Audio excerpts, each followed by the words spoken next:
Hello and welcome to the Weekly Scroll podcast brought to you by the Adventure Archive. My name is Ryan. And I am the Wolf. And with us today, we have a very, very, very special guest, Adam Vass of World Champ Game Go. How's it going, Adam? Great. Thanks for having me. I'm excited to talk to you all today. Thank you so much for being on. Yeah, my pleasure. And for those that may, at their own peril, not know who you are, tell us a little bit about yourself, Adam. Sure. My name is Adam Vass. I use he, they pronouns. I have been a full-time game design and publisher as World Champ Game Co. For the last 3 years and part-time for about 3 years prior to that.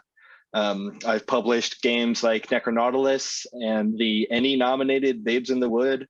I've published a ton of smaller games through my Patreon, one a month for probably 4 or 5 years straight. I make a lot of, I guess, emotionally driven storytelling and role-playing games. Yeah.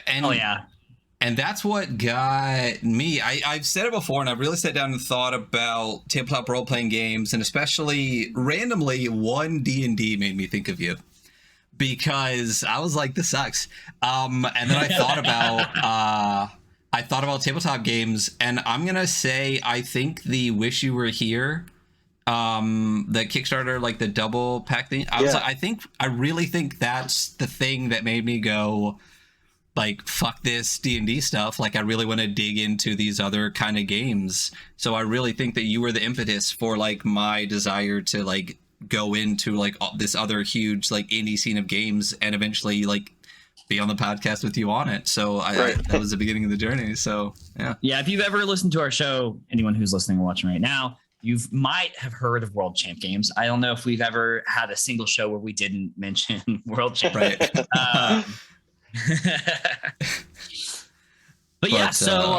Fuck, where do we start? There's so many things that we could ask. I guess Let's start with this. Let's start with this. And our backgrounds and our t-shirts and like everything that we have for it. So for those that don't know, CyberMetal 2012 just came out. It is a heavy metal lo-fi cyberpunk game. I guess just tell us a little bit about CyberMetal. Yeah, it is, like you said, heavy metal, lo-fi, cyberpunk. It's the sort of, rather than the future vision of what technology was going to become, this is what technology we really had. And I'm 34. Are you guys like around my age? Yeah, I'm 30. So like, I'm a little older, but yeah. But used computers in the 90s, had dot matrix printers, used dial-up internet. Yep. Yes. 100%. So this is, for a while I was calling it click wheel cyberpunk or dial-up cyberpunk, because it is like the failings of technology that we experience in reality as a cyberpunk setting, rather than like nanites and, you know, like magical hacking and stuff. This is just kind of like shitty cyberpunk. And tying to that, it's also this extension of this sort of satanic panic obsession that I have, and this alternate timeline with demons and a war where hell battles the United States and wins, and all this weird stuff happens. That's an alternate timeline? Yeah, because in mine, they sacrificed Ronald Reagan, and his blood becomes their guitar player. If only, jeez. It all kind of ties into just like my love of music, and especially like heavy music aesthetics and alternate like spec history and wanting to kill Ronald Reagan. I feel like I shouldn't say that on stream. I guess no, that's fine. I think we're a good show for that. Yeah, I don't want to demonetize or whatever. No, we're good. Yeah, no, you're good. Maybe said worse things on the show. Yeah, no, for sure. But definitely the wrong president to go or to survive. But anyway, and just, you know, the way I play role-playing games, the way I think about them, it's all really distilled into the design of CyberMetal, and it really is just like my perfect little world that I want to explore and play in all the time, and I get to share that with everybody and make it weird and make it extreme and draw every picture with a pen and like just make it fully me. So it's just sort of this sandbox where anything can happen, and obviously a lot of games offer that promise. This one is just skewed towards headbanging and smoking weed and worshiping the devil. So cool, awesome stuff that everyone loves. Yeah, we're into that. So it's a good show for that. It's crazy after getting CyberMetal, going through it, like how dense the book is, like how much there is and how well crafted the world is. And like, you write with like a really good level of personality. Like there's a lot of like little quips or little, like even when you're just explaining like day-to-day stuff. I think my favorite part of the book is very early on. There's a timeline. That's like a really well laid out timeline. And one of my favorite things is that you're born on the timeline. Like you are canonically alive in the CyberMetal world. Right. Yeah, I really enjoyed that. I haven't done anything additional with that, but I do like the prospect that I could. And it was sort of a snarky thing to be like, oh, here's when the war started. Here's when this and that, and like, here's when game designer Adam Vass was born. And like here's when a metal band brought Ronald Reagan on stage and beheaded him. Like I was like, oh fuck yeah, cool. So this is part of, you have this like greater sphere of like death agent games, right? Ideally, yeah. Ideally, right? So can you kind of expand on that? Because death agents are the player characters in Necronautilus, but I know that this is like separate from that. It's just the same name. Is that correct? Sort of, yeah. So Necronautilus was the first instance, I guess, of me using death agents. And as you mentioned, that's what the player characters are called. You are literally agents working on behalf of death in that game. In the CyberMetal timeline, Death Agent is the name of a band in the late 70s, early 80s that is like bigger than anything. It's Death Clock. It's Death Clock. It's Led Zeppelin. It's Michael Jackson, like all kind of smashed together, like just culturally impossible to miss and ignore, and shape and like warp reality around them. That's really the shift of the timeline, even before the Hell War and everything, is this band's existence and their rise to popularity. So as you mentioned, this is a game in the Death Agent role-playing timeline series, or DARTS. And right now there's only two. There's CyberMetal 2012, and then there's the prequel game Y2K, which was sort of a demo for CyberMetal. That's also in the same timeline, but 12 years earlier, and a little bit different, mechanically similar, but distinct. And the plan was for me to continue, like there's so many stories I want to tell across this timeline. And this alternate history spans 40 or 50 years, and there's just so many instances that are interesting to me along that way. I don't know how many of them are going to come to fruition or what will happen with the timeline, because CyberMetal just didn't quite take off in pre-order or like in crowdfunding the way that I wanted it to. But those ideas are always just like stirring on the back burner. I have, I want to tell stories about rock bands in the 70s. I want to tell stories about kids listening to records backwards in the 80s. Last year with Spencer Campbell, I was live designing a game called Hell War on Spencer's Twitch channel using the Lumen system from Nova, Spencer's game. And that actually got pretty far along in development.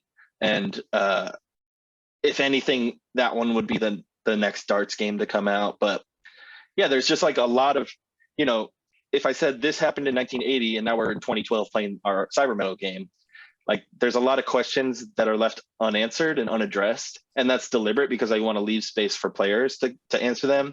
But I also want there to be the idea that like we can continue to explore them and we're not beholden to them in 2012, but we can build these sort of like plot hooks and add to the history and make each of the games makes one another richer. Yeah, that sounds awesome. I really would like to explore this timeline, and I think it's really fucking cool. I think I really like the city. I like the nature of like this like contained city. Right. I know Ryan's got some questions, but I kind of got one more before we hand off, because we usually go back and forth. But kind of, and you don't have to speak to this if you don't want to, but do you think that part of the issue with the launch was the platform on which you tried to do crowdfunding? Totally. Okay. Yes. Okay. I talked about it some on Twitter a week or two ago. I have talked to other folks about it who are gonna say more and do more as time goes on, but definitely that was a major thing. I had my audience coming through and supporting in a bigger way than ever. Like my per person pledge was higher than ever, but the people were just lower. And it was just like, I can't do 200-300 units of a game at this scale. Like I worked on this game for over a year. Yeah. So, I mean, the whole game's you, right? I mean, it's the layout, the art, the writing, it's just you. So totally. So I'm hoping that CyberMetal will, now that it's out, will continue to grow too, and like build that audience up and find the other people like us and the other weirdos who want more of that. And then it's pretty good. So I mean, it's been top on itch since you dropped it digitally, right? Like this and the DLC has been either 1 or in the top 5 the entire time. So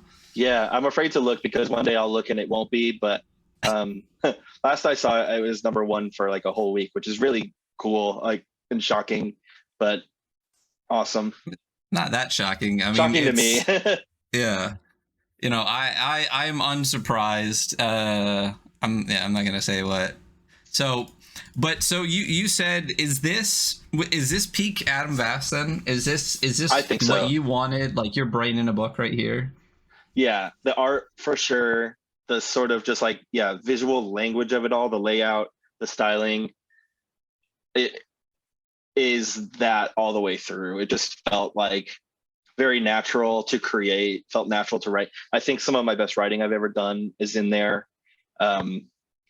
Just in terms of like having an authorial voice and having it be interesting to read and having cool like stuff that keeps it within the CyberMetal themes and like evocation that I'm trying to perform with this game. I think this is kind of an opus, even more than Necronautilus was. I think this Necronautilus was a sort of like gap between that full realization of myself as a creator and what I think people want. And I think this is just pure me. That's really cool. That's super cool. I mean, and again, not only just like you said, not the writing, but like the art, the book, like every aspect of it. I mean, even like the foiling on the cover, like the layout. What made you choose this format, which I'm absolutely obsessed with? This basically, is it just like A5 sideways? Like what exactly is this? It's half letter sideways. Actually, because I wanted to, mine's going to be a little glitchy, but originally the character sheet was a frequency wave. And so it wanted to take up more space or to use that space more effectively. I wanted to do landscape, which is funny because Necronautilus character sheet is landscape, but the book is still in portrait.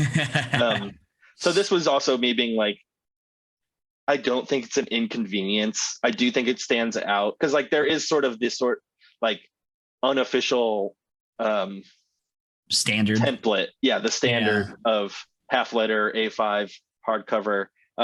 So this obviously doesn't fit that, but like I don't think that's to a detriment at all. And I got to do a lot of art stuff to accommodate that ratio in a different way. Like Ryan, your background, the Video Nasty character, getting to, rather than having their full body shown in their gamer chair or whatever, I got to like stretch it sideways and have them interacting with this video feed in a like different way. So I just informed a lot of the ways that I got to draw and write stuff and how the layout worked, what typefaces I used to accommodate the space. It was just like inspiring in a way, and also just sort of at the same time baggage from an older abandoned version of the design. I like it. I mean, I don't think there's any issue with it being different. I mean, it fits on my bookshelf fine. You know what I mean? I think it's really cool. I don't think it's not only not an issue, like it does stand out. Like this, as soon as I saw it, I was like, holy shit, like it's different, it's good, it's amazing, you know what I mean? Like I love that it is a completely different format than pretty much everything else on my bookshelf. The only one I can think of that really has a similar format that I don't even have in my hands left is it Hieronymus, that has like this kind of like sideways open. I just backed that on Kickstarter, so I don't have it, but I will. So same, yeah. But that's the only other one. I don't think I have. I have a couple of books on my bookshelf, or at least in boxes that should be on my bookshelf. I don't know if I have any. I don't know if I have any in this format, and I think it's absolutely amazing that that it's different, and I think it suits the setting and it suits the vibe and it suits everything. So it's fantastic. Like everything about this project has been fantastic. Like you said, like it's the funding and stuff. It's really unfortunate because the audience, you know, in a different time in a different place, I think would have been like just absolutely massive or something like this. And I really, like you said, like it looks like it's growing afterwards, and I can't wait to see like the further growth of all of that and where it settles out. I really hope for a lot more darts games. I mean, they're just again, you're peak creator as far as we're concerned. You know, when we started the podcast and we even thought interviews were an option, you know, we said this before the stream, like you've always been the first person we thought of and the first person we'd hope to get. So this is big. And after being able to see a project like this, which is your, you know, in your words, like this is peak you, is just an amazing time to have you on and to be able to talk about a project like this. So thank you. Totally. Yeah. So outside of this, you were in a band. Yeah.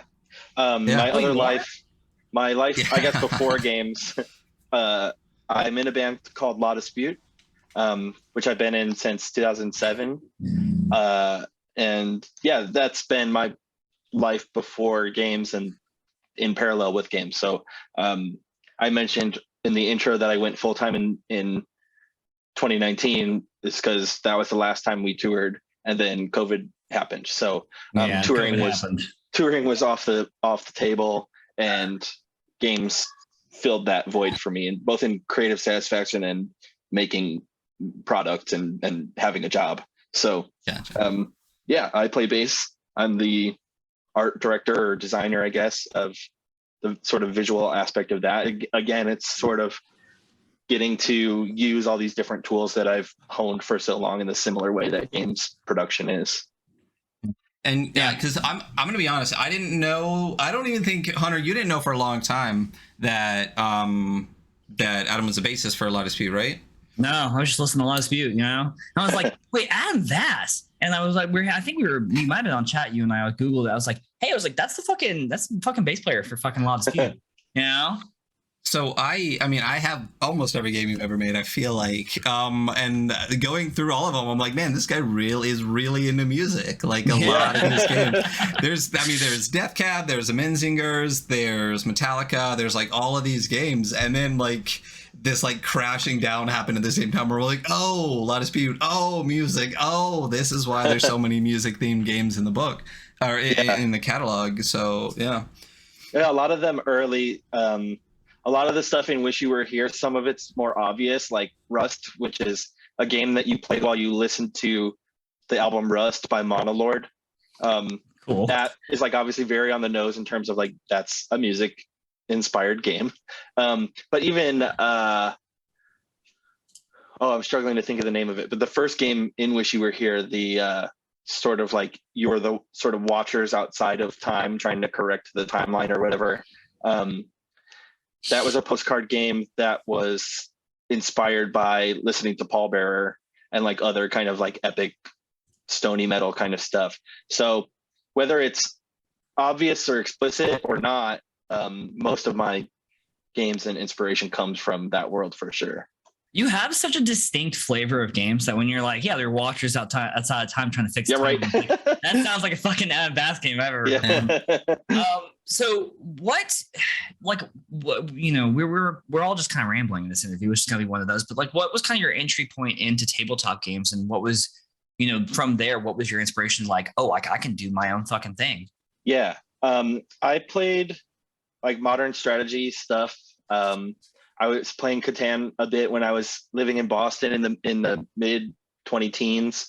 When I came back to Michigan, I was friends with all the folks who worked at the comic book and board game store here, the Vault of Midnight, and we would just play every new release game. We like at the time, my friends Jeff and Daniel were like in charge of the games curation, I guess, for the store. So we'd play stuff to see if the store wanted to stock it or like how popular it was going to be. Cool. So it was just this really strange crime of convenience that I was around and we were friends, that we were just playing everything. And with that, I was expanding my knowledge, but also like learning what I do and don't like about these games and what scratches a creative itch or what feels fun to me, and obviously the different kinds of fun and that sort of thing. Yeah. And then they did an event, or they were doing an annual event at the time, where people would play Dungeons and Dragons in a Bavarian brewery. So it has like, it's this old building that used to be a church that has stained glass windows and stuff. It has these huge wood tables, and it's very much the tavern, you know? Right. Yeah, I got it. Very evocative in that way. So I went to that and I played D&D 3.5, and that was my first role-playing game experience. And a solid addition too. So had that moment that a lot of players have where I'm like, we're doing the tactics, we're doing the hit to roll or whatever, and it's like, it's fine, it feels like a board game. But then you get one of those moments where it's like, you can do anything right now. In mine, it was like, we had boarded this pirate ship and done the combat sequence or whatever, and I was allowed to kill the captain however I wanted. And I was like, oh, like I can, it's not like a video game where it's like you hit X and then they're perished or whatever. Like I can really do anything. And I did the, if you've ever seen Friday the 13th part 3 in 3D, at one point Jason squeezes someone's head until their eyeball pops out, but it's 3D, so it goes right at the camera. And it's so schlocky and fun, but I was like, yeah, that's what I want to do. And having that moment, having the game master like allow me to have that moment is what made me realize like, oh, these games actually encourage a creativity that's not possible within strategy gaming. Yeah. And I pretty swiftly went from that to playing 5e with a regular group like almost every week, to wanting to tweak it and hack it to our liking, because it never was and never would be. So like that was the beginning of me designing, was like patching holes in the ship, you know? And I think that's a lot of people, and some people just stay there forever. But I think a thing about me is that I like to see how things work, and I like to dig in and pick it apart. And hard tangent, but before this all part of my life began too, I was like I was good at math. I was like interested in math in college. And I think that also was an interesting thing to scratch an itch that was dormant for so long, to be like, oh, I can like crunch numbers with this, or like there's probability and there's interesting like algebra going on here. And I don't think especially a lot of indie gamers want to touch that stuff at all. Right. So I actually really am interested in it behind the scenes. I often use the metaphor too of like Sylar in Heroes, where his power is to understand how things work. And so that's how I feel about how I engage with art and media, is picking it apart and trying to put it back together and see if it still works. And games allow me to do that in a lot of different ways, in learning about gaming, but also like how I think about movies and story and social interactions and like collaboration and all that stuff. Story games and RPGs can like do that for me. So I just became obsessed with every sort of aspect of it. So within a year of learning how to play D&D, I had written 2 role-playing games. I started with making a setting, and then I just made 2 whole cloth games. And then by the next January, like the 1 year after the event where I learned how to play for the first time, I was teaching other people how to play, and like I was just fully immersed at that point. Very cool. Yeah. It's a pretty steep cliff. It can be, you know. Yes. I didn't grow. I grew up playing a little bit of Magic, but I read a lot. And then when my buddy got me into the 5th edition starter set when it dropped in 2014, I was like, wait a minute, I know all of these people. I know all of this. And I realized I had read like every Tor book ever. So I had read everything from Forgotten Realms, everything from Dragonlance, all the Drist crap, like every setting out there. I had read every single book, and no one had ever been like, oh, you know, that's a game you can play, right?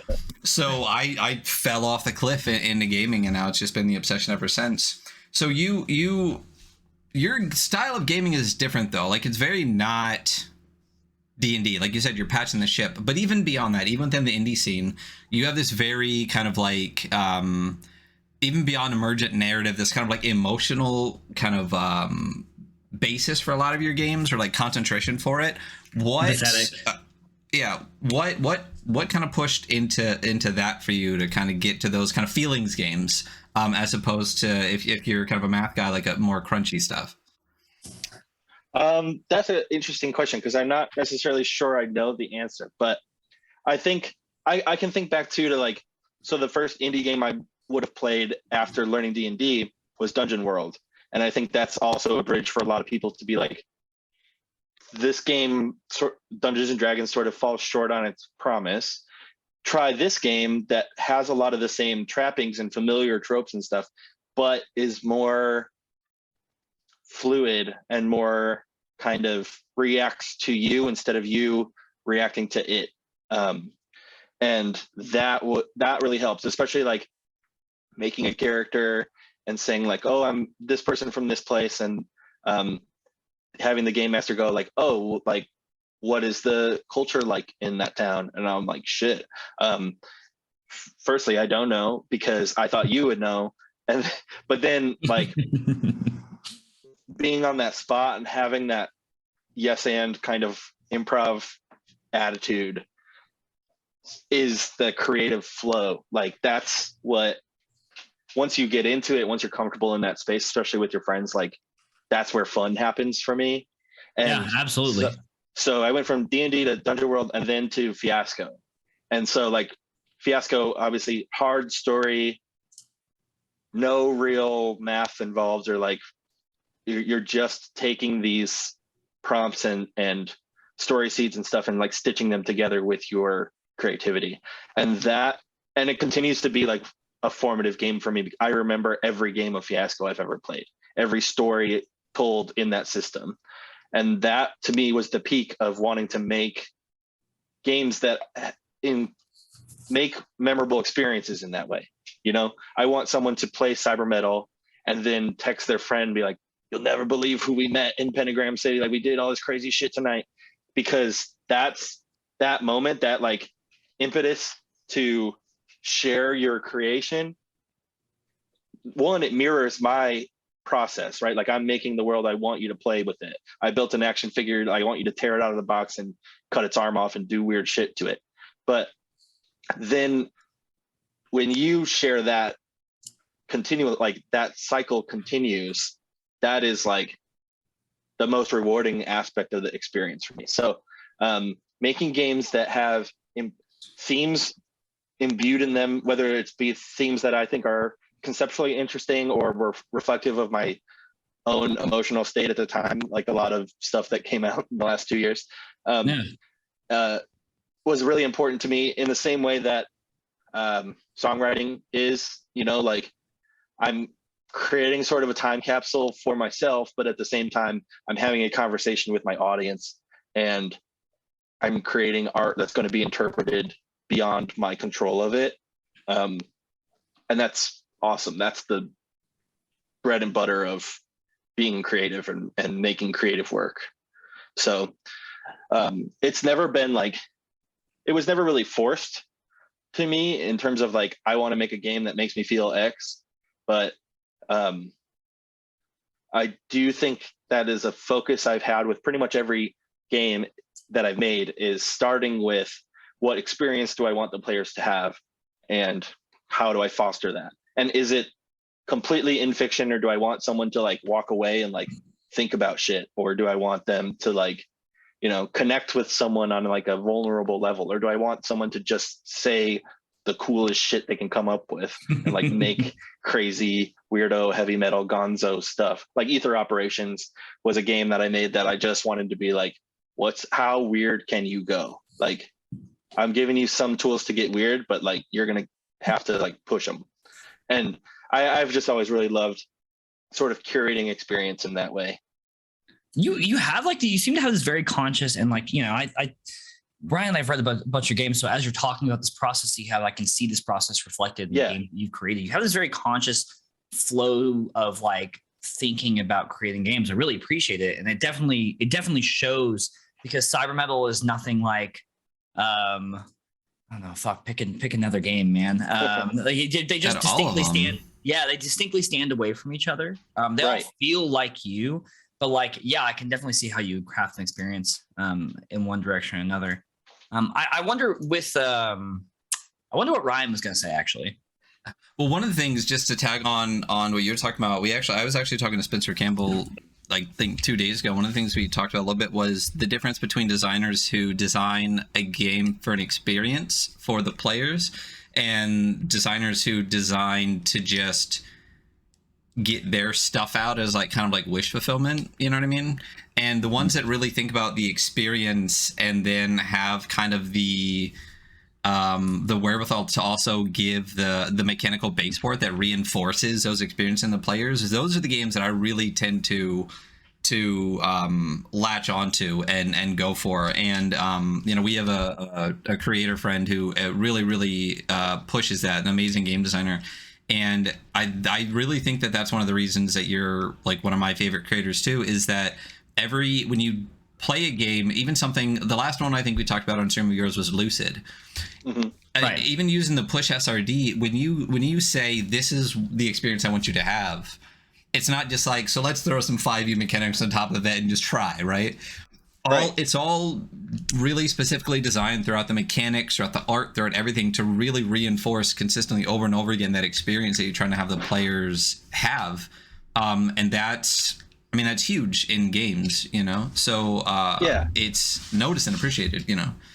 Cool. I'm glad, because I think people often ask, like, do you start with mechanical system? Do you start with a theme or whatever? And I'm like, I understand the sort of question and the impetus to ask it, but they're a chicken and egg thing, and they're very attached to one another, and they inform one another. And even just like CyberMetal, which could have been 5e mechanic, like D20 shit, it's not, because it was, to me, an experience of this controlling or having an effect on the world around you, and also sort of having some control over the way that it controls you. So not to get into like mechanical and math and stuff, but like rolling D100 to succeed or fail, and then splitting that into 2d10 to do damage and incur fallout means you, at every decision, you have to decide, do I care more about my personal well-being than the situation around me? Do I gamble that well-being with fallout, like to potentially make my situation worse, to maybe get away easy right now? Like, there's all these sort of interesting, I wouldn't necessarily call them ethical dilemmas, because I don't think it's like a true ethics, especially in the setting where there's no laws and there's no morality. Sorry, what's the one law? Well, I can't do what thou wilt. Do what thou wilt. Yeah, the only law in Pentagram City. So like, it's not, again, like not an ethical exercise, but it is an interesting thing to ask the players every time they want to do something challenging, not just like once in a while, of like, what do you care about right now? What do you want to happen right now? And I think that's reflected in the setting, reflected in the artwork, but comes in through the mechanics. The mechanics inform the setting and the artwork and everything. Like, it's a again, chicken and egg. So like, nothing comes before anything. They all just come to the same place and interact with one another. So I'm glad that it works. And especially when I use existing systems, like when I used push for Lucid, or I think I called it Rock and Roll High School, or Rock and Roll something. My Tunnel Goons hack, that was Rock and Roll City. Not in print. So yeah, not in print. So if you're looking on your shelf, it's not there. One of very few. I got my Dropbox too of like the entire thing, my digital bookshelf. Yeah, but you like using Tunnel Goons, which is a great system by Nate Tremay to make a story game was like cool and different and interesting, and that was itself a challenge to me.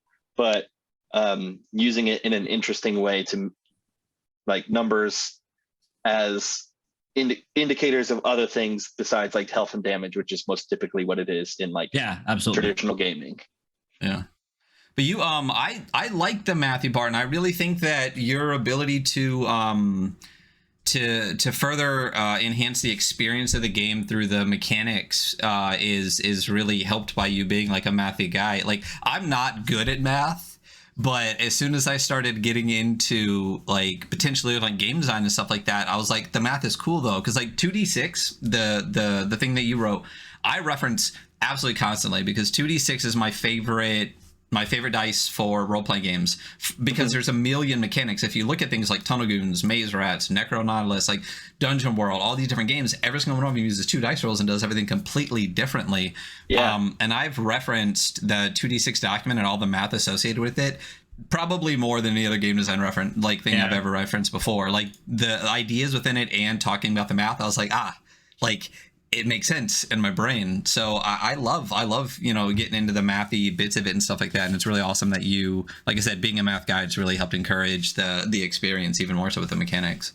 The CyberMetal core mechanic is that it's 2d10 instead of 2d6. So you're using the sum and you're also using the digits and separating them into each 1 out of 10 probability curves. So like, that I use it too. I continue to use it. And I have seen other people use it. I think that's really awesome and gratifying. And I also want to I'm happy to take some of those math thinkings away from other people, to take it off their shoulders. I can say like, you can roll this and do that. And like, you don't need to crunch the numbers. That's cool. That's good. Because while I like it, I know most people don't. So like, I'm happy to wrap my head around them almost philosophically and say like, you use this mechanic to get this sort of end goal. 2d6 also in my zine No Game, which is like prosy weirdness about game design, was the first sort of sketch of that system. And I talk a little bit more about like why you do certain things instead of others. And there's some like interesting kind of theory craft around it besides the actual doc, which is more like helpful, more for game designers. Yeah, very cool. Sick. Fuck yeah, dice math. Listen, I know you guys love 2d6 and I totally get it, but I do like a good d20 roll. Everything's 5%. I give you a -2 if it's a roll under, you got a 10% boost, but very cool. Kind of redirecting back to CyberMetal, it has come out in this time where there are several distinctly different but also cyberpunk and dystopian games coming out, weirdly all within like very recent like time period. Do you think that, I think I've asked this question like everyone who's written one, but I'm gonna ask you as well, but do you think that's a product of like where we are and like the time that we're in and how people feel about society? I think it can be, especially as we are like approaching more sort of cyberpunk reality, like things from movies and books in the 80s that are just normal to us, like VR and drones and shit.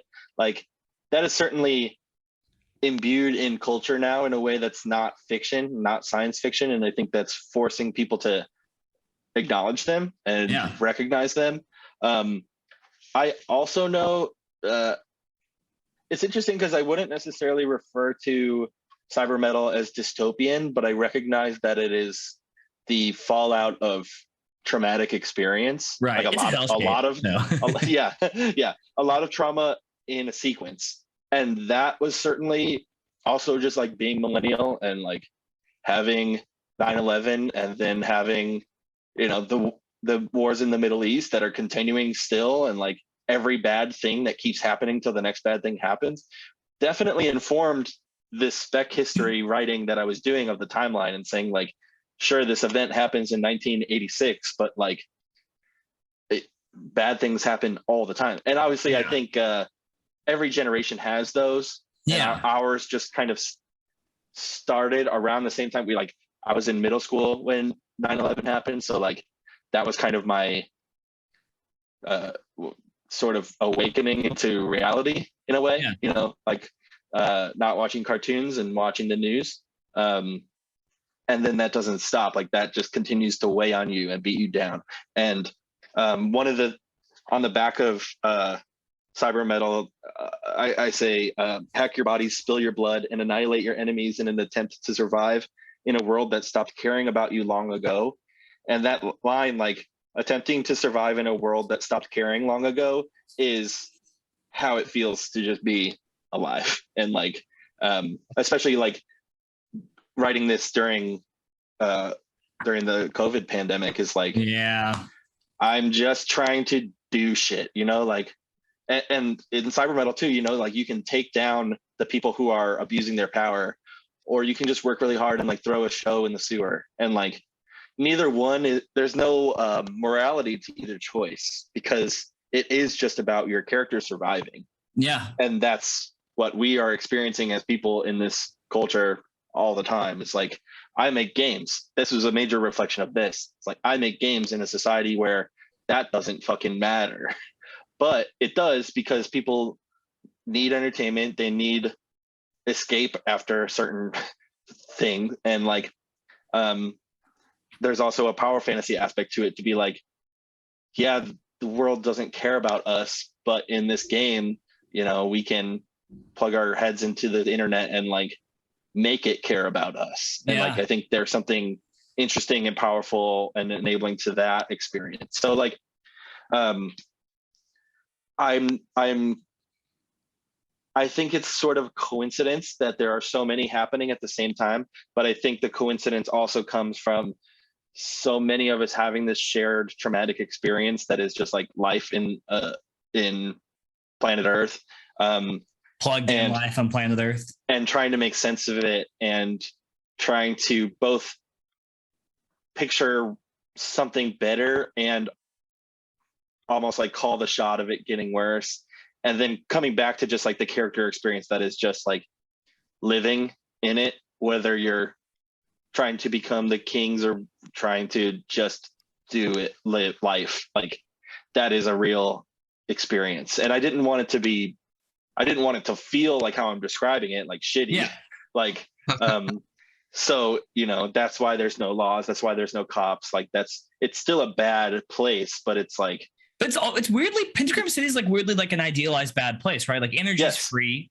Like, you absolutely, like you just said, like you can make your splash in it and you can live how you want. Like there's a weird like amount of freedom to being trapped in Pentagram City. Like you can do like whatever you want. It's still very escapist, like in a very satisfying way, which I think we all look for when we play tabletop games, especially now, especially like our generation, which is like, we're fucking, I need to be somewhere else, Yeah. I wanted it to be anarchical without the sort of like sirens blaring and Molotov cocktails going off all the time. Yeah. You can still have those, and certainly there would be sirens and Molotovs all over in Pentagram City, but like almost like for fun. Yeah. I think that's on purpose too. And like even just the fact that Pentagram City has a lot of geographical and historical trappings from Grand Rapids, where I live for real. Yeah. And a lot of people won't notice them, and it's like not necessarily important for them to do that, but like it was fun for me to include real places that I go to, and like imbuing my thoughts about my own city in the city that you play in. I think that's really cool. It's really interesting to watch, like a lot of content creators for tabletop games, like create this setting that is just like, if you know about where they're from, you're like, oh, I can tell that you're talking about where you're from, Yeah. It's very interesting. Right. Yeah, like this is home to me. The other day I tweeted, it's raining in Pentagram City, is by like, because I was at work and it was just dumping rain, and I was like, I can use this for marketing or whatever. And then I also think Dan Phipps over at Gem Room Games we had a conversation once about how he had wanted to do like a 24/7 Twitch stream that was basically like the Weather Channel for a fictional place. So like whenever you played your game, you turn on the channel and like see what's on the little news ticker and what the weather was like. Fucking slaps. Yeah, That'd be so awesome. Fuck. Yeah. And I mentioned to you in the book that I like the summers are hot and the winters are snowy. Like I don't think I've ever seen a snow covered Cyberpunk, or like I'm really interested because that's just like Grand Rapids has heavy snow. It's just part of life here. So I'm really interested in like how that changes how you play and how the environment becomes this living thing, especially in a closed society, right? Like I don't want that to mean that it's frozen. No pun intended. I want it to be changing, not just because you're changing it, but just changing all the time. And so it's interesting for you to come back to and keep playing. That's fucking cool, man. It is. I mean, I guess you're really, I mean, you're right. Like, it's not really like a cyberpunk dystopian like this. Like I think on surface, maybe it just like kind of comes off like that. But like, as we're talking about, and you know, I've obviously read it, and as I'm thinking about it, as you're talking about, I'm like, yeah, I guess like it's really not like it's almost like an anarchist, like fairly dreamland, you know, like, fuck yeah. I want it to feel like an abandoned theme park. Like you can go on the rides, but they're dangerous, you know? There you go. One of the things I really love about it too, just like getting into like the details of it too, is one of the things you talked about where this is kind of like how tech felt like in the 80s if you went forward. Like I feel like there was a big shift in media and things like that. Like when you watch a lot of the old like 80s sci-fi movies, a lot of their stuff is broken. They're like, we're in space, but shit's like, it sucks and everything's falling apart and steam is shooting out. And I always like loved that part of science fiction. And I feel like a lot of our media, as our technology and our ability to show better technology got better, like a CGI got better, we could do bigger, cooler landscapes. I think the technology within our media became this like more streamlined, super white, like everything works kind of stuff. And I love this feeling in CyberMetal where it's just like, not everything works all the time and everything's fucked and broken all around you and stuff like that too. It's I always have this idea, like if there's technology out there for people to have like VR walls everywhere they want, but that doesn't exist right now for the normal person. It's 2022. It's going to be like 100 years before that's a possibility. Yeah. And then when we do get that stuff, it's going to be shitty, broken versions of it that have to be constantly like updated and changed. And I love that feel in CyberMetal where we're talking about like Molotov cocktails, plugging in, doing all these kind of things, but it's this layer of like blood and grime and broken tech across the entire thing. Like it feels more like, why does the hellscape feel more real? You know what I mean? Kind of. Yeah. but it does, and the tech really does. So like it really helps it all settle in where you're just like, okay, if this happened, it's like, all right, I feel like I could accept this and start trying to do stuff, you know? Oh, that's a major part of it too. And Will Yobst and I talk about this a lot on the Brain Trust of just like day one, your apocalypse is a nightmare. Day 100, you might have figured out basketball by now. Like you have to continue to survive. So, and it's funny too that you mentioned that technological kind of like stunting. I did research for this game, which I don't often do. So I'm like looking, and most of it was reading Wikipedia. So I won't act like I'm high and mighty doing research, but that still counts. I would read about like technological advancement in the 80s and 90s and like trying to figure out, because the game takes place in 2012. And obviously in 2012, we did have internet, we had smartphones. I don't want Pentagram City to be that advanced, but I still want it to be 2012, mostly because I also was like hooked on like 2012 apocalypse kind of like verbiage. But in reality, like so much of technology is developed for military use and then kind of trickles down to commercial use and retailers. So like in the Hell War, they start using the NeuroNexus port where you plug into the back of your brain. And so by the time you get into like early aughts, you have it's like everyone has one, just like we all have phones now. That doesn't mean that they're necessarily good and that they work all the time. They're lower caliber, but like they've been in development for a longer time. So the Hell War, the opening of the gates of hell, and that sort of like stuff that happens in my timeline between the 80s and late 90s, it pushes technology towards that military development while also stunting the ability to create commercial technology because America is at war with demons. So like it's informed in an interesting way, you know, like this is kind of how technology really did advance for us. Yeah. But it's done it in a snarky kind of like sarcastic kind of way that we have click wheel brains and there's not enough data to run multiple apps. So like it's fun, but it is informed by our reality. And I think that's kind of what CyberMetal is in a nutshell, is like a gritty realness taken to a gonzo lens to be fun. I mean, cool. And that's what we talked about. We've talked about a couple other kind of very close to home games on the show before. Like we talked about Merger from Michael Elliott. I'm like, man, I want to play this game, but I also feel like I try to escape this reality.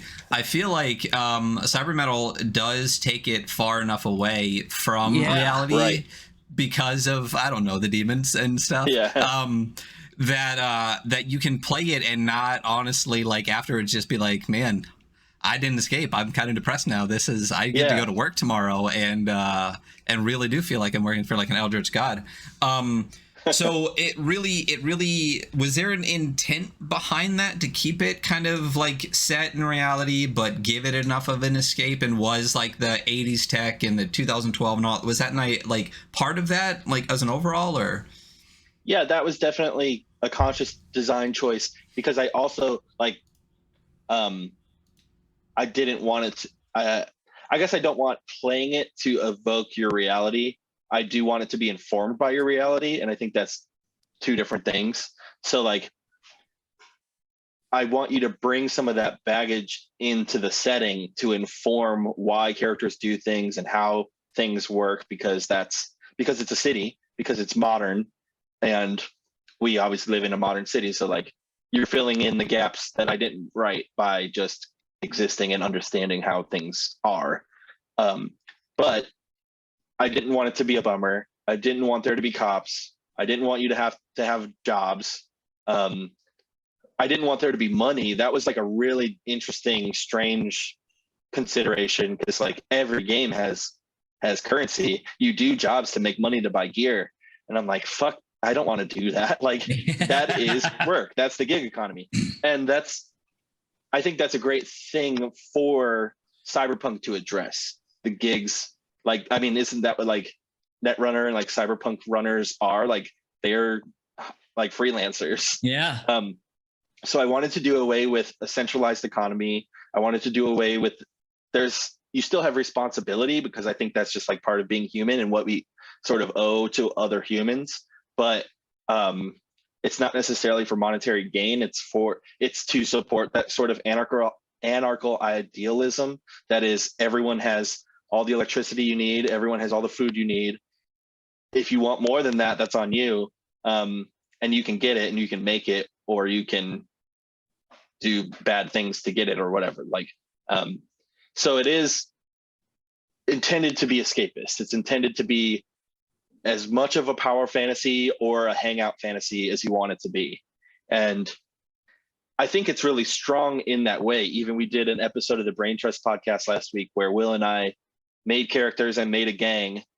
And it was just like, yeah, we live in an abandoned Olive Garden. We throw metal shows here. And that's cool as hell. Like, we don't necessarily need more than that.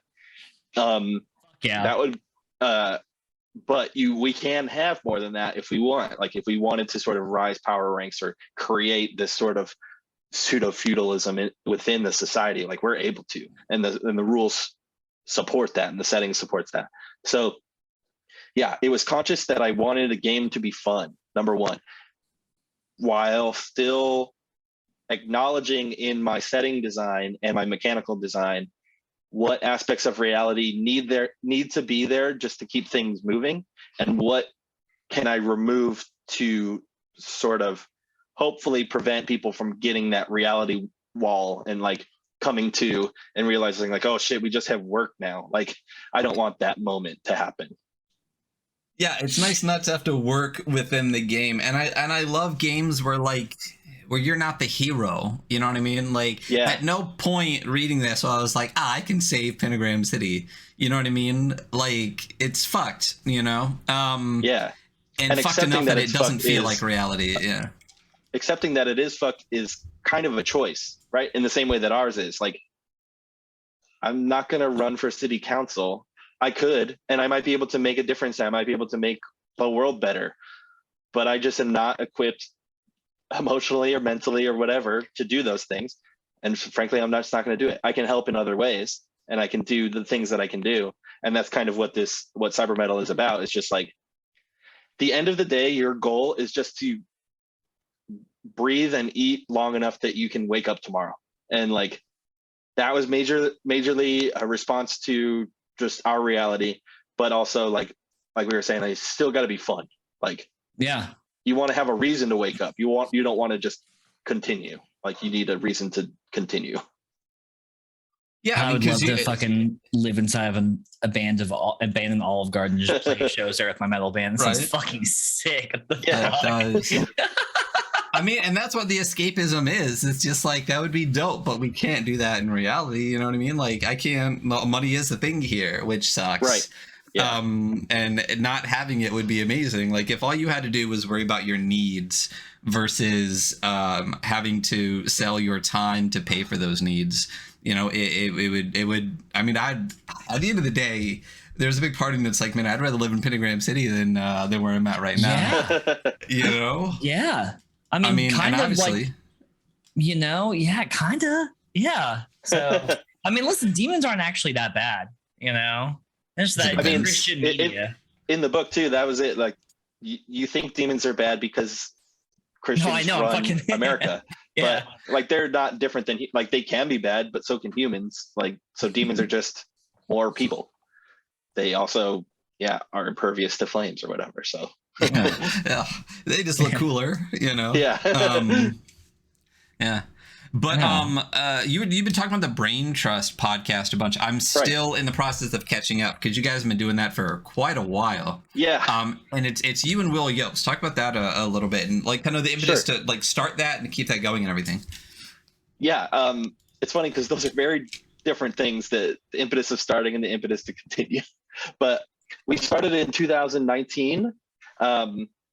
And we were doing a Kickstarter for a game that didn't exist. Like, we were letting our backers vote and help us make choices about what the game was. And we did the podcast sort of as a companion piece to be like, brainstorm together and talk about these things and why they're important to game design and how we're going to approach them and all that stuff. And then the Kickstarter ended. We started working on a game that would become a guide to casting phantoms in the Revolution. Then we continued to make the podcast more as like a project update sort of thing of like, we're continuing to develop this game. We're thinking about it. We're proving that we're talking about it here on the air, like publicly, and just like continuing to explore game design theory. And then that really just kind of blew out our brains and I would say too, this is around the time that the pandemic started, was that we continued to do the show because we like talking to one another and hanging out for an hour every week at least, but to design games. And like, we were doing so much theory talk that it made us want to make other things in addition to guide. So we continued to make stuff in like theory craft. I think that's what I call the show most of the time, is theory crafting of like, what if we had a game that did this? What if we destroyed the game while we played it? Like, and then we talk for an hour and we brainstorm, and sometimes the games come out. Like, sometimes we have enough of an idea that we publish something. We actually won an award for This Discord Has Ghosts in It, which is a online LARP that we put out last year that we designed on the podcast. And we were nominated for an award for best rules this year for Archives of Alexandria. It's another theory crafted game that came up on the show, and we just hit publish the next week on itch. Like, we just riff, and we worked really well together, and Will's my best friend, and we just like hang out and make stuff and joke around about it, and it's just like really fun. So it started off as this sort of obtuse Kickstarter companion piece, and we just found that we liked theorizing and philosophizing about it so much, and joking, frankly, because it's not. I say that, but the show's not very serious, and we just have like fun ideas and riff on one another. And yeah, now it's 3 years in, and we're still making it, and we're still making games almost every week, and it's really cool. It's like a treat. And then it's like a fever dream when we're recording, because I'll listen to the episodes and I'm like, I don't remember any of these ideas. And so I get to just like listen as like a pure experience and hear design come up, like game design come out of nowhere or whatever. And that's a cool, weird thing that I also enjoy, like outside of myself as just a listener of the show. So I didn't start listening to it till much later, obviously, after it came out. And I wasn't part of the Kickstarter for a Guide to Casting Phantoms. So, but I have Guide to Casting Phantoms. I know Guide to Casting Phantoms and like a bunch of other stuff. And like, if you listen to that first like batch of episodes, like about the Kickstarter, it's interesting because I'm like, the first time you guys talk about like your first 10 ideas, I'm like, oh, I know that one. Oh, I know that one. Oh, I know that one. And to hear it come out and be like, it's going to be Guide to Casting Phantoms, isn't it? And like, it starts to develop into a Guide to Casting Phantoms. I'm like, that's so cool. But also, if I remember correctly, it sounded like, and maybe I'm making this up, that I know Torque, Will Yelps put that out recently, was the initial seed all the way back in that too? Because I know there was an idea I think he talked about, or they talked about all the way back then, that sounds like what Torque became. There's probably some inspiration there. I know we've approached or revisited some of these themes as the years have gone on.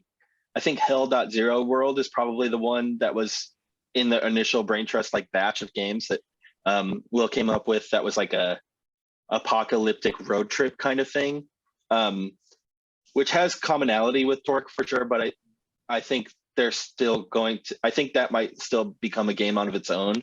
And I know the fashion fantasy game that we didn't pursue, I know Will's working on that now. So like those ideas were kind of evergreen, like, and we just came up with 10 of them like an hour before the show and wrote them on sticky notes, and we're talking about it on the show. So it was hard to stay away from some of them. Yeah, I think we ended up making something really unique and really cool, but in the process of doing so generated like infinite ideas to basically keep our game design wells very full for the next few years. Yeah. No, it's a great listen. I mean, I love the banter and stuff like that, but the amount that you can learn listening to two like great creators like go through theorycraft is such a great thing to do. And again, I know that you create these feelings games and stuff like that, but again, the fact that you have this math background and are able to really like reinforce that through, but then have all these other amazing people to talk to about it, and then we actually get to listen to it, it's a treat to listen to it. And I'm still trying to catch up. Again, you guys have been going pretty hard for 3 years. There's a lot lot of episodes. So yeah.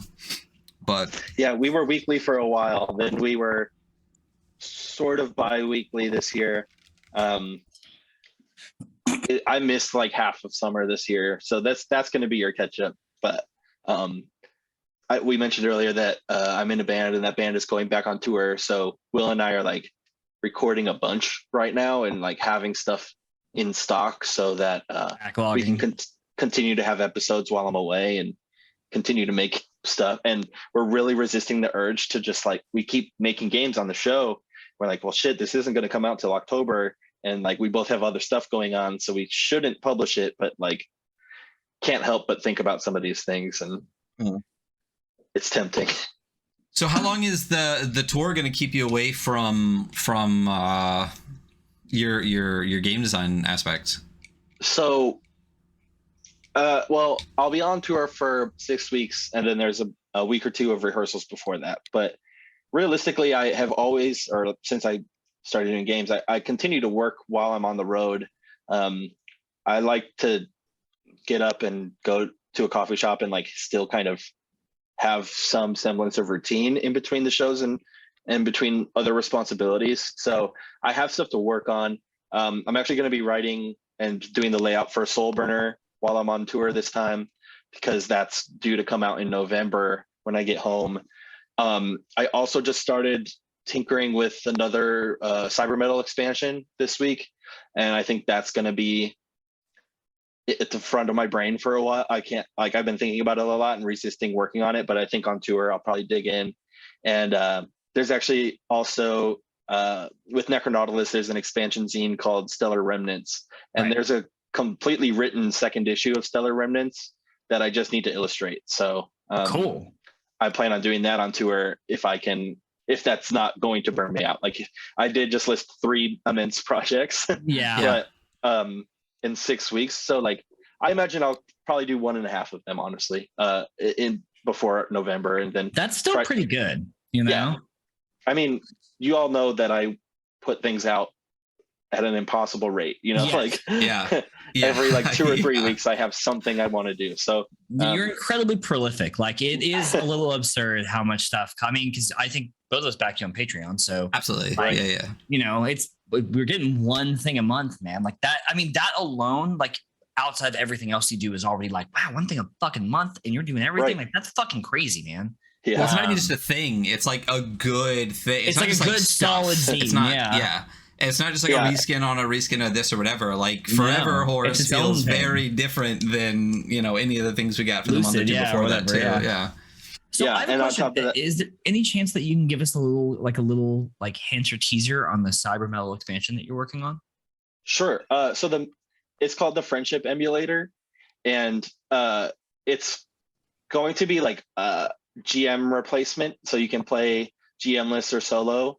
So there's going to be oracles and stuff in there, but it's not just like dice tables. Like, I'm experimenting with like a few different oracle systems within it. So like, there will be dice tables, but I'll also have like cards that you can cut out and use. There's a section in the CyberMetal book about divining adventure and like how to use tarot cards to build like missions and stuff. Cool.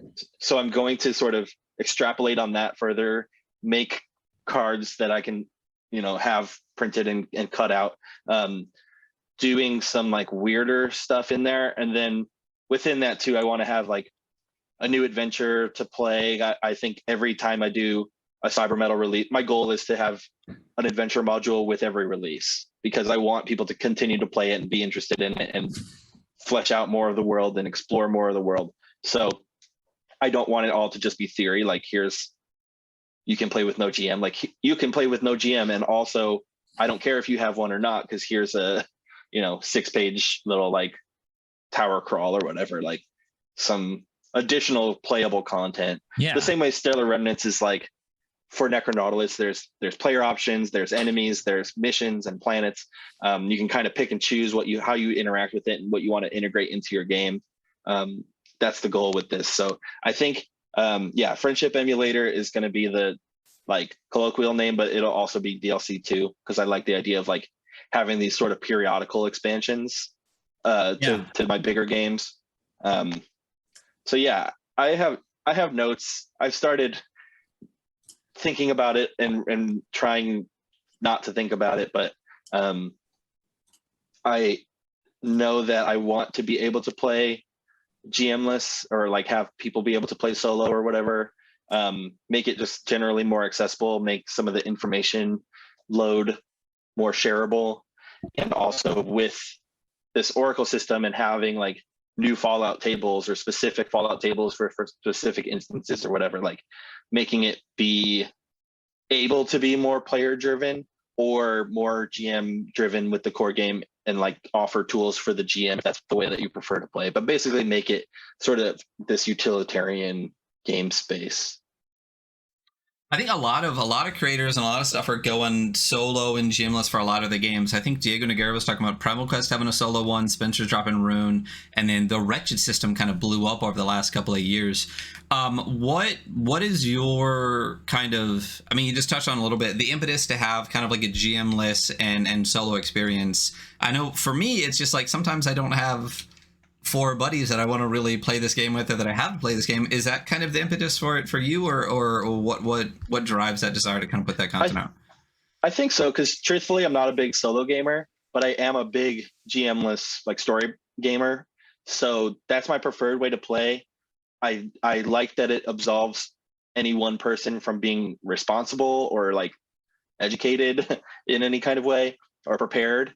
I really like that sort of, as we were talking about Fiasco earlier, just the sort of like, here's a couple pieces and we're going to stitch them together and make magic. I think that's really cool. And I think you have, the nature of collaboration is you have more than the sum of its parts, right? Like this is why Campfire that Will and I made last year, that's why that game works so well, is because we can build horror story skeletons and let you put the meat on, and like it's gonna look like some fucked up Frankenstein that we never could have planned for or predicted. So like every story and everything is unique about that.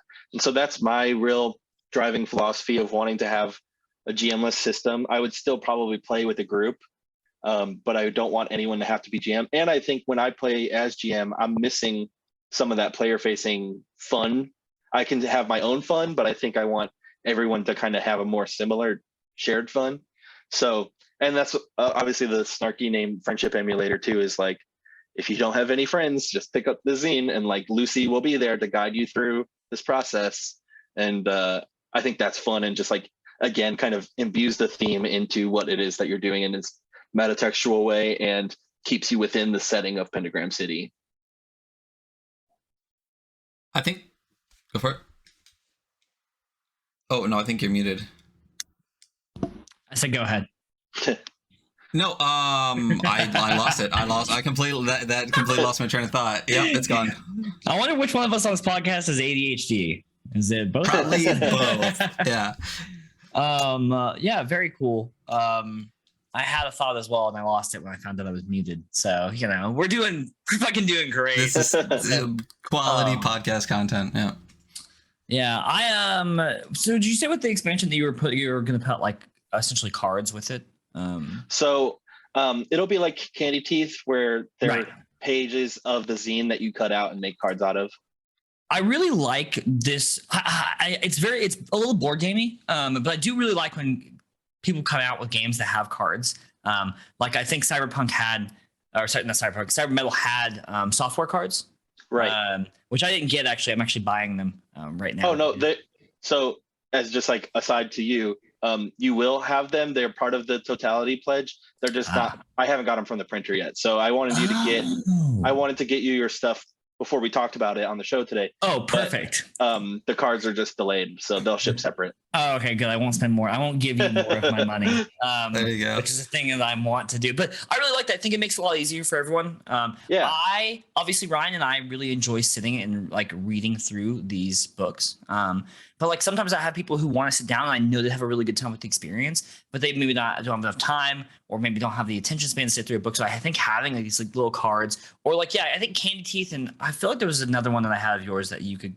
There's just a couple more of yours that you can cut stuff out of. Like I like being able to like hand them stuff. It's very tactile. It makes it easier for them to understand. So I really appreciate things like that. Yeah, and I like giving that sort of like DIY zinester experience to the people. So like obviously I like having production quality. I like having quality merch and printing and nice things. But sometimes I like when you get to cut shit up and tape it back together and like make it yours and be weird with it and like crafty. We also like that. Yeah. Yeah. I mean, I never would.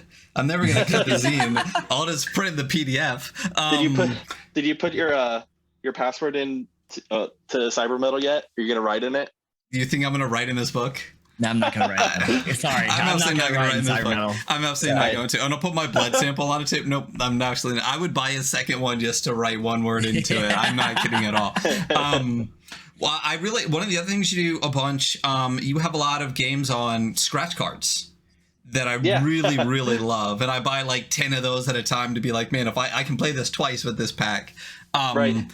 Love that quality of it. Is that kind of tied into the same thing we were just talking about, where you like someone having the access to that, or Totally. I mean, Scratch and Claw, the rules are free and they're on the back of the card, but like the experience is scratching the card and seeing who your character is, and that like couple seconds of excitement. I mean, I shipped you both CyberMetal too, and every shipment of CyberMetal has that orange abnormal sticker on the box, right? And it's like this split second that if you don't know what that is and you get a box in the mail that says abnormal, like you're excited. Like you're going to be like, what the hell? This is weird. And I'm excited or nervous or something.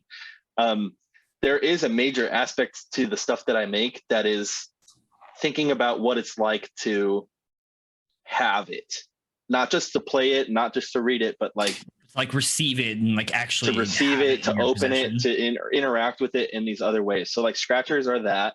Scratchers are these sort of Schrodinger's cats of a game where you have everything you need, even if you don't scratch the scratcher, right? Like the rules are all there, but there's something secret that only you have because it's randomized, and it's randomized out of this massive pool of stuff. So you're having a completely unique experience, and that experience is behind this little silver shiny square that like is just sort of taunting you until you reveal it. And I think that's really neat and cool. Scratch and Claw was the first one, and that was also like a fun little experiment too. And like, can I make a game that is a scratcher? Like, what is this procedural stuff look like in print? Because stuff like Gem Room Games Subway Runners that has really awesome procedural stuff. Even Merkborg obviously has like the dungeon gen and all this sort of stuff, but it's all digital. How can I make a physically printed procedural generation system? And that's what the lottery is. So like, sometimes, so those are the rare instances where my format informs the design. Yeah. Where I decide I want to have randomization behind a scratch off ticket. And then I get to go like, okay, so why am I doing this beyond just having like gonzo characters and having that be like a Street Sharks kind of like mutant animals, and using the double meaning of scratch as like the animals are doing this and also you're scratching the card. Like that shit is fun to me. It's just like cool and clever, and I can't resist the urge to do something that's just kind of like, yeah, clever. Like it just feels good. I feel like I'm a genius when I come up with shit like that. I mean, it does. It's great. Listen, I'm not to kiss your ass or anything, but I am really enjoying listening to you talk about your process. Like it's such a conscious process on so many levels. And we've done so many of these interviews and they've all been really great. And I've learned so much by talking to a lot of different people. But like the process that you go through step by step is like, it's really interesting to hear you talk about it because it's so individualized. And it's such a like, how can I make every step seems like it has so much purpose to it. And I really appreciate that. You know, it really comes out like I honestly, I hope that CyberMetal continues to blow up because I'm looking for more darts games. You know, I'm looking for more experiences in the space, and I want to see what like, you know, we've both seen so many different things from you, and they're all so cool and unique. I would love to see like this continuous train of dart stuff, like, and where you take that creative space. I think that's what I want to do too. I think that's sort of like a lot of the Patreon stuff is like proof of theory or those experimental things, or even what we were talking about before recording of like Forever Horse. The intent is to like accordion out this horse. Like that was why that game exists, because I wanted a long horse. Like that's really funny. And it was also so funny, dude, when I first opened it, because I had people over and I was like, oh yeah, this is like the bass player of Lost Speed makes games. And I opened it and it just kept opening it. I'm like, yeah, you know? Yeah. So a lot of that stuff is fun. A lot of it is for me to give myself that pat on the back for being clever and innovative and weird. And I can't believe I made it this far without saying this, but like, I only think about my games in print and what physical format they exist in. So that does inform a lot of the design choices I make. And I recognize that it makes some of my digital stuff weaker or like less accessible, or there's issues with that. So, you know, sure. I don't know how to do that. So like that's a thing I'm going to figure out how to do in time, but just not today. But I think a lot of those games, even like Lucid, was me kind of like sifting through the sand and looking for that thing that I can grab onto. And I think Necronautilus was that, and I kind of breezed. I think I did do a lot for that, but I continued to search. And then like Babes in the Wood was a weird sort of stopgap for me, where I do really love that game and it's one of my favorite games to play, but it is a little bit less me because it is more considerate of all ages and it's more cartoony. so CyberMetal being that full me experience, I do think that I am excited to continue to write for it and make new adventures and learn more. Like, I don't have the whole city mapped out in my mind or something. So every time I sit down to write, I'm like actually learning about this thing that I made. Like, it's a conversation with the work. And that's really cool and really exciting for me because it teaches me new things about what I care about, what the game is, and what themes I'm evoking and how to do them better or worse or abandon them or whatever. So I think I've kind of landed at this sweet spot where I have 3 tentpole games, as Necronautilus, Babes, and CyberMetal, that I want to continue to foster and like make complete. I think they are complete, but like, you know, just continue to explore and see what else happens with them. And I might take a step away from doing some of the crafty Patreon sized projects to better foster those bigger projects. I have been worried about that for a long time because I thought it might feel like I was stunting myself creatively to continue to work on one thing or to continue to explore a setting that to me is completed, like Pentagram City. But there's so many gaps in that deliberately. There's so much you can do. There's so much space to move. And I want that for players, right? Like, a big issue with a lot of these things is I hate being prescriptivist. I hate saying this is the right thing to do. This is what you're supposed to do in Pentagrams. This adventure where you kill a cult leader or whatever is the correct way to do CyberMetal. And I never want to tell anyone they're right or wrong. And I want people to have those experiences they want to have. So I've always avoided doing these sort of supplements and adventure stuff and expansion stuff. And I'm realizing now that it's not a detriment to the game. It's actually a benefit to the game to offer people more options in that way. It allows me to continue to be excited about these things and to continue to promote them and make them excited for the people who care about them and engage with them. And it doesn't mean that I'm not being creative or not doing game design, because I am. And the Patreon, I like making zines, I like making fun stuff. Those are not mutually exclusive. So I am excited to continue to foster that. I do want to make more darts games, and I don't think I will ever stop making these one-offs and like weirdo stuff, but I do want to sort of focus within the next year or two on these 3 titles and these worlds. Yeah, I mean, I agree. I think those are very much your tentpole games. I think like there's a lot of love for that space. I really do enjoy your like very craft like zines that you send out, but like I am really excited about you focusing energy into like exploring those. I mean, we fucking love Necronautilus. I don't know if you fucking watched our review of it. Like, we're big fans of it. It's a really great experience. And CyberMetal the same.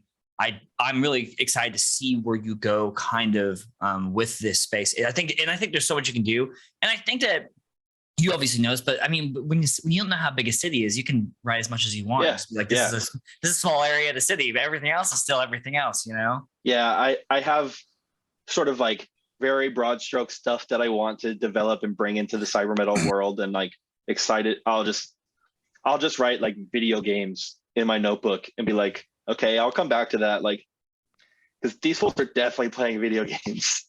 And they definitely suck. I'm putting pro wrestling in my world, man. They're gonna demonic pro wrestling. There's a thing. There's like non-violent competition in the book as like a aspect of like conflict, and I want people to do like drag shows and skate competitions. And here's mechanics that are not dissimilar from how you would do a fight.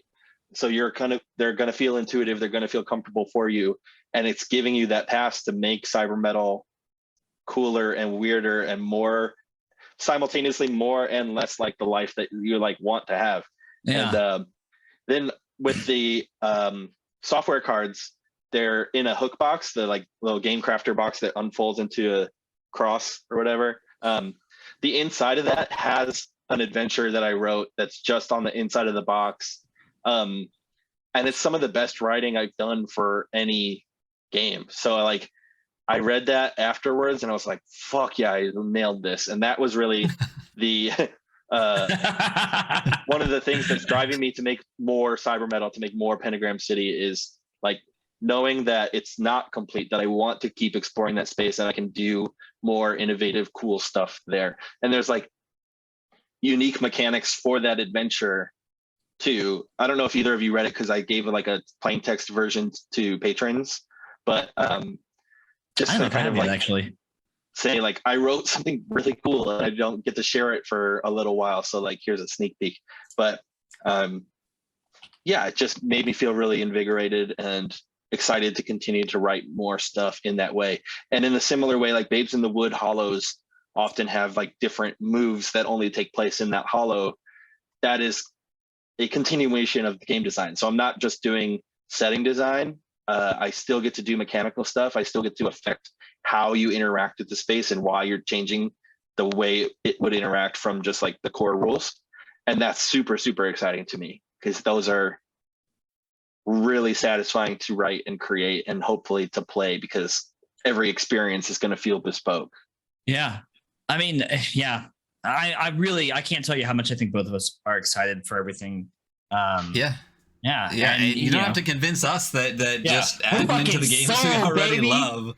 Yeah, but I get card number, I'll give it to you. I just love. I love that on my shelf though. Real quick, I'm gonna have CyberMetal next to Babes in the Wood, because I'm definitely gonna put them adjacent to each other. Because anyone who reads one will not think that the same creator made the other one. Period. Like they couldn't be more polar opposite. So hey, do us a favor. Where if people are looking for CyberMetal, like post order, like where can they get all of the CyberMetal stuff, all of your other games, all the rest of that stuff? Yeah, so pentagram.city is the most direct way. That takes you right to my web store listing for CyberMetal. All of my games are in print at worldchamp.io, including CyberMetal and all of its expansion stuff. As for digital, I'm worldchampgameco.itch.io. If you buy physical stuff from my store and email me, you get the digital stuff for free too. So as I mentioned, I'm a print designer. Get the print version. It's better, it's cooler, and I'll still set you up with digital. And if you want these weird experimental things that come out about every month, then head to patreon.com/worldchampgameco, where those things, I think I told you via text, but to Scratched Out for Everything, which is my next release that's a tie-in to the Law Dispute record Wildlife, that comes out on my Patreon next week, August 30th. So let's go. I'm stoked for that. Yeah, that one's a cool one. And then I'm not sure in what way I'm gonna keep up with it while I'm doing these other tours and other projects and stuff. But that's you get stuff in the mail for $10 with free shipping. Like, you might not know what it is, but it's going to be me, and it's going to be. I don't care what it is. I'm down for whatever. So, well, and one of the things about your Patreon too, I think, is a perfect way to do it. Is your Patreon's not by month; it's by project, right? Yeah. So if I don't make something, you don't have to pay. Yeah, it's kind of super ideal, honestly. Yeah. Well, thank you so much for coming on the show. Honestly, seriously, it was a big get for us. I really enjoyed talking to you. I will see you in October when you come through Dallas. That was our episode of the Weekly Scroll. Be sure to check us out. Instagram.com at the.weekly.scroll, youtube.com/theadventurearchive. You can find us on twitch.tv/theadventurearchive. And you can watch Ryan post on Twitter, because he keeps up with our Twitter really well, at Twitter. It's at weekly_scroll. We will catch you all next week. And have a good night, everyone. We'll see. We'll post. And thank you so much, Adam. Everyone, have a good night. Thanks, Adam.